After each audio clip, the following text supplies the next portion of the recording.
talking about, and I know we're talking about Ken and how great he is, but since we're mentioning Haaland, this is something that I wanted to mention about the big man. We all know, you put the ball in the box, you feed him, you're dead.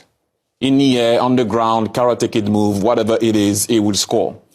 But there is one piece of advice that Arsene Wenger gave me when I was playing for Arsenal and always stayed with me. What can you do when your team is not feeding you?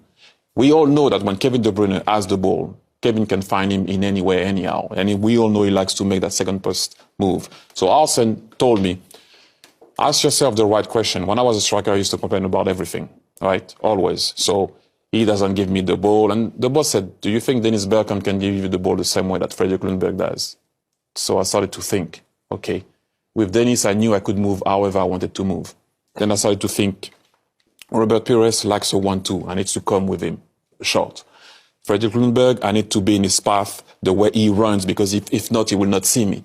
I started to think, how can I enhance the skills of a player instead of showing his weaknesses? So, for example, Kevin, you can make that, but maybe Bernardo Silva, you have to come short. He likes a 1-2. And I think sometimes Haaland is making the same run.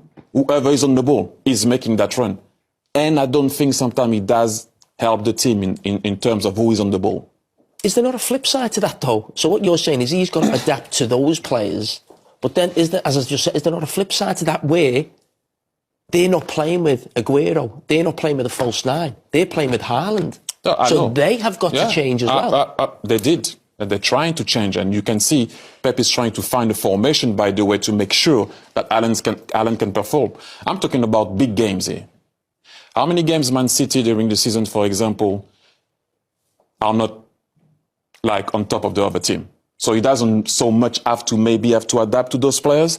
But we've seen in big games that he's not often on the ball, that he doesn't touch the ball, that they can't find him. That's what I'm saying. Maybe if you think of the other way in big games, try to help them. We all know when you play a big team, Jamie, you have to win your own battle first. It's not that easy. And we have seen that this year he struggled in this type of game. So maybe